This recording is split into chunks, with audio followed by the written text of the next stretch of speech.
Today on Katie. The latest infertility solution for couples struggling to get pregnant. You've described it as kind of the eHarmony for babies. They're called Snowflake babies, children born from frozen donated embryos. Did that worry you at all, that the biological parents somehow would regret making the donation?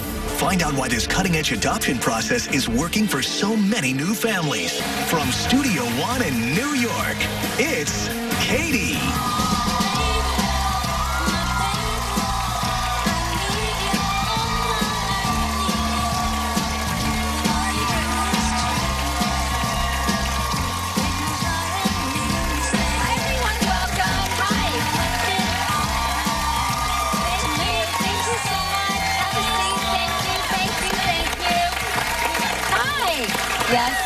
Yes, I'm engaged.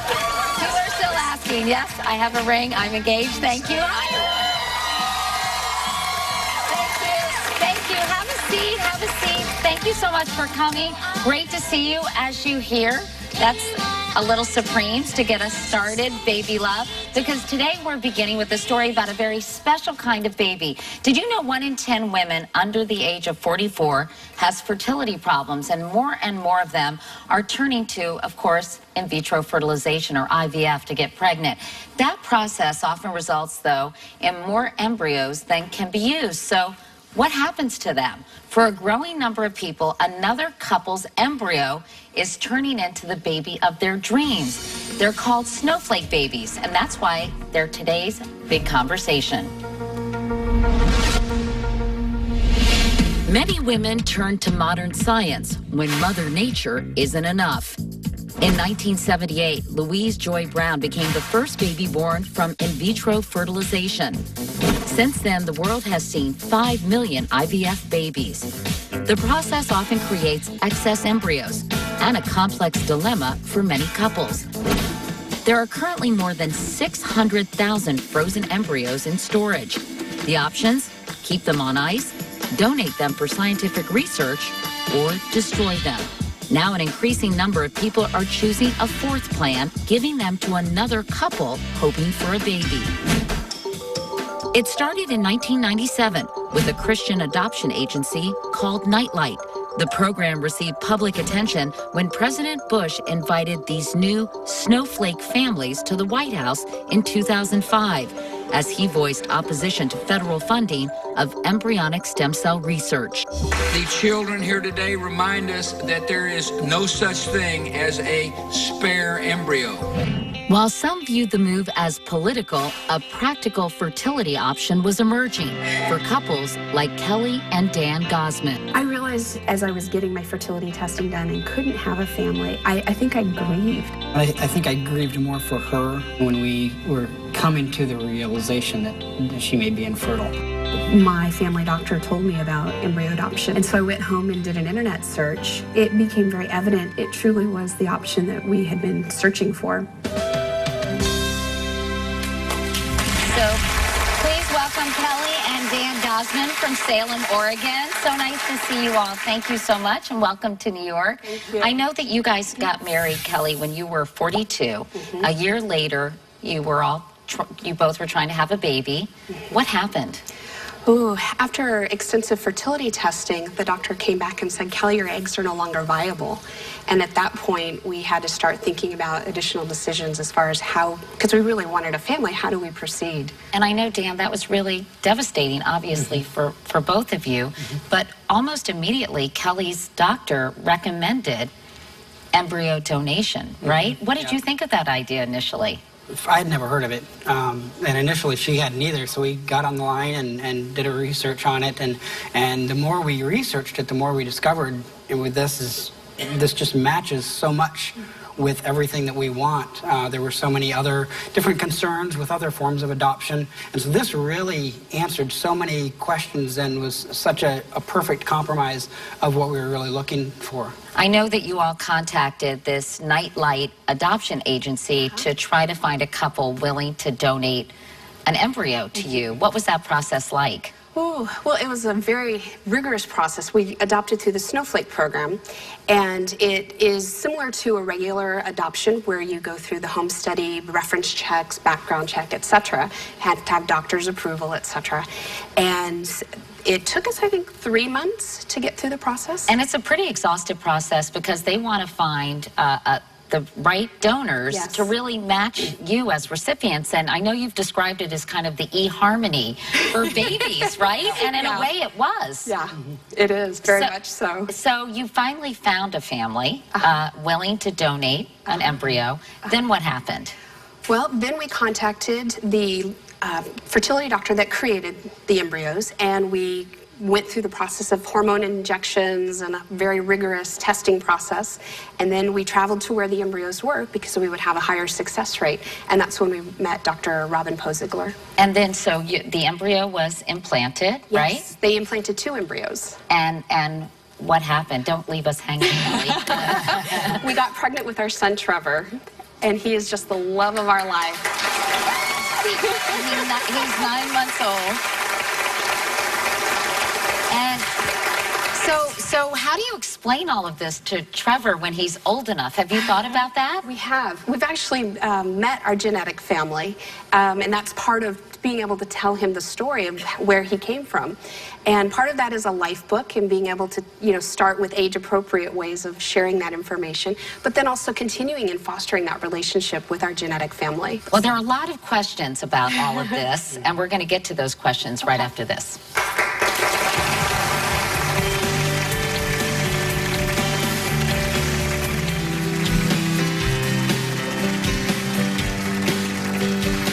So our big conversation today is about snowflake babies like Trevor, babies born from remaining frozen embryos that were donated by couples who have gone through IVF.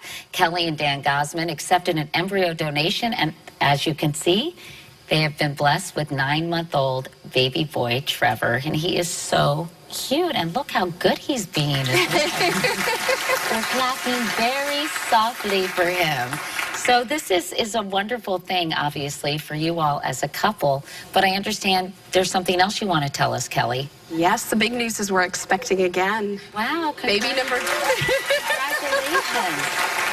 And what I think is wonderful, too, is the embryo that has been donated for your second pregnancy is actually the biological sibling of Trevor. Yes, it is. Which is so nice. Yeah. So Dr. Robin Posegler is the medical director, I'm trying to talk softly, of the New Hope Center for Reproductive Medicine in Virginia Beach, Virginia. And Dr. Robin, I know that Kelli is 47. Are there any risks associated, because we often hear having a baby at that age is risky for the mom, are there any risks associated with having a baby in this manner, with a donated embryo? There will still be the same risks associated with the mother at that given age if she has any pre-diagnosed medical illnesses. And so we try to screen our patients before we do the embryo transfers to make certain that they're as healthy candidates as possible. And then after the transfer, most of those women are managed by more high-risk obstetricians who will be looking for development of medical issues during the pregnancy. Are you meeting more and more couples like this who are really interested in having a baby through embryo donation? Absolutely. And I actually meet with several couples each week now who are expressing interest in using donated embryos. You know, I know there are something like 500 fertility clinics in the country, and 200 of them have embryo donation programs. Yes. And I'm curious, do they do thorough background checks? We heard, our conversation about it being sort of the eHarmony of baby matching. Right. But I would think it would be very important to have genetic testing done on the donated embryos so the couple knows a baby's genetic makeup and potential medical problems in the future. I can only speak for my center. We tend to ask the couples that are donating the embryos to give us at least 3 generations removed of history. So we would prefer not to have couples who they themselves have been adopted because we don't have medical history on them. And how expensive is this? Because IVF obviously is very costly. Egg donation is also very costly. How does this compare? Of those three, I think that you're looking at donated embryo as being the least expensive, with IVF using the couple's own eggs as the next expensive, and then donor egg would certainly be the most expensive of those three. So that's one of the attractive issues of doing donated embryo, is because it is financially more accessible to many couples. Kimberly Tyson from Loveland, Colorado is the program manager for the Nightlight Christian Adoption Agency. Her organization helped Kelli and Dan find a donor family. So, Kimberly, what are the legal issues surrounding these kind of donations? Well, embryo adoption is a process that we follow because the end result that we're hoping for is the birth of a child that isn't genetically related to the parents.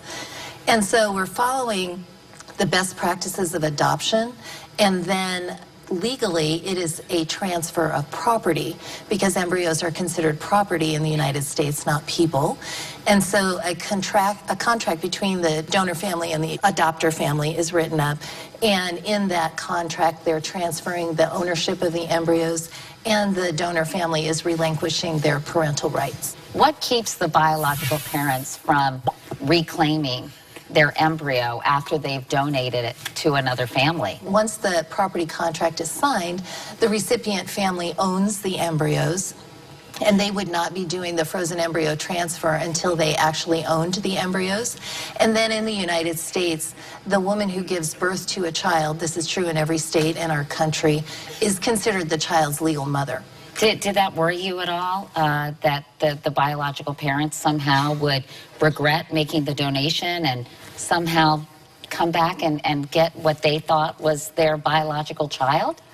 I didn't have any concern about it, given the legal aspects that we had researched and understood. And we also met our genetic family prior to. Yeah, and tell me about that. I mean, why was it important for you all to have a very close relationship with what you call your genetic family? Sure. I think it's ultimately for Trevor's benefit. I mean, we also wanted to build that relationship, but he has 3 sisters, and we want him to have a very close relationship to grow up with, knowing them and knowing who they are. Are there ever cases where these embryos are donated anonymously? Yes, through our organization, the Snowflakes program, they can donate their embryos anonymously, but we're going to encourage them to do it on some level of openness. And openness doesn't necessarily mean that you're going to have the same type of open relationship that the Gassmans have with their family, but some level of communication, some knownness between the two families, because they are going to have fully genetically related siblings between the two families. And is there any political motivation here, Kimberly, by making sure these or helping these embryos be adopted or donated? Mm-hmm. Are you, in a way, your organization trying to discourage embryonic stem cell research? Well, our program was established to help families who have remaining embryos learn about what their choices are for those embryos. One of them is to donate to science. Of course, our preference is that they would donate to another family. Well, it's a wonderful thing that you've been able to build a family based on the generosity of other people, which is fantastic. And do you know what you're having? Not yet, not till November the 8th. Oh, well, good luck. That's so exciting. Thank you both, Kelli and Dan, Dr. Rob and Kimberly. Thank you all. He's so good.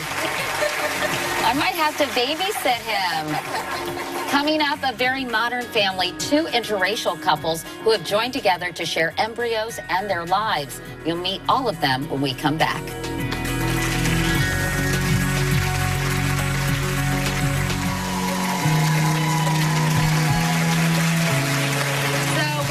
Today, our big conversation is about Snowflake Baby's frozen embryo donation. When Jody and Larry decided to donate their remaining embryos after IVF, they ended up making Rachel and Dione's dream come true.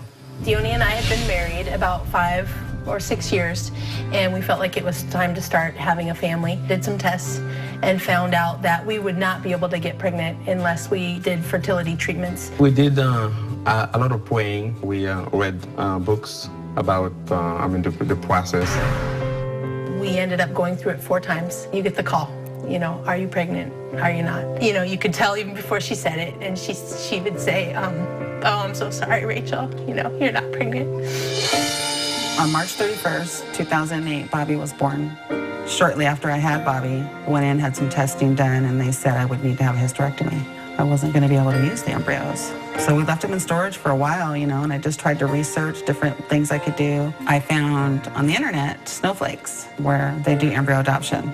To me, it was something that seemed pretty cool, the ability to give somebody who wanted a child.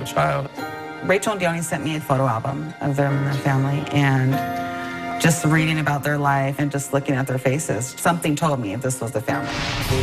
On September 28, 2011, Esther Hope was born. I really wanted her to know the other family and where she came from, so that I feel like it would be better for her.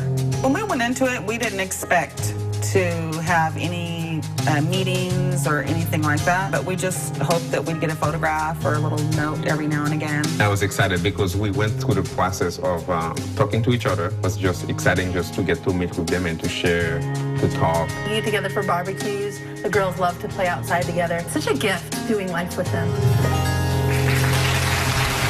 So please welcome Jody, Larry, and Bobby Dilworth from Tacoma, Washington, along with Rachel, Dione, and Esther Victorin from Kent, Washington. Hi, everyone. Nice to see you. So, first of all, thank you all so much for coming in. And what was it like for you all to initially meet the Victorins and Esther? For me, at first, I was kind of skeptical, nervous. Me and Rachel had talked over the phone about meeting, and ultimately ended up meeting at a restaurant, and it wasn't as bad as I thought it was going to be. It was actually pretty awesome. She came in and she gave us a hug and said, here's Esther, and I'm going to go get some coffee. So we're just kind of like, oh, wow, you know, and it's just overwhelming, like up and down, nervous, shaky, and then like, what's it going to feel like? And when I actually held her, it was just kind of like, you know, start welling up a little bit, and then it just felt natural. Rachel and Dione, what was it like for you all? You know, I was nervous, but not too bad. It felt natural and it felt normal, and it felt like what was supposed to happen. And they, right away, I just loved them. They were so welcoming, and they just, when Larry held Esther, he was just so tender with her, and you could tell that Jody just loved her. I like that. Esther's like, hey.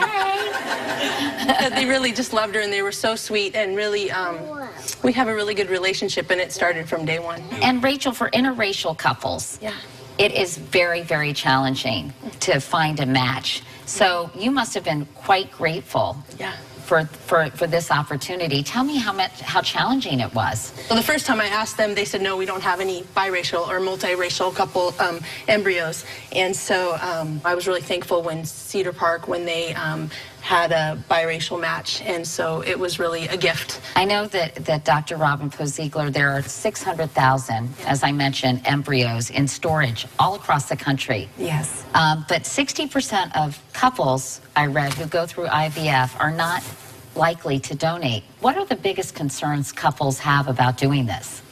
They're concerned about feeling that one of their children is out there in the world and that they don't know that child. Other couples who don't want to discard the embryos will donate the embryos anonymously, and that way they feel that they are giving the embryos the best opportunity to become a life, but they themselves don't need to know whether or not a child was actually resulting from those embryos. They signed legal documents that are actually relinquishing their rights and responsibilities to the embryos and giving them to me or my center. And so then I select couples that present to me as new patients who are interested in using those embryos. And you know, just like Snowflakes, I'm all about trying to assist couples in becoming families. And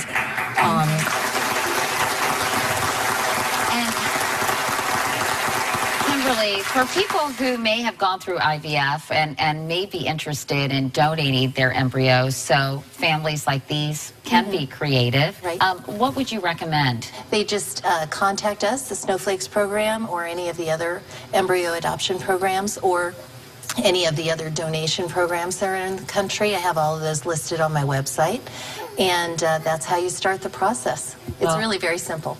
Kimberly and Robin, thank you both so much for coming in. And of course, Jody, Larry, and Bobby Dilworth, and Esther Victorin, as well as Rachel and Dione.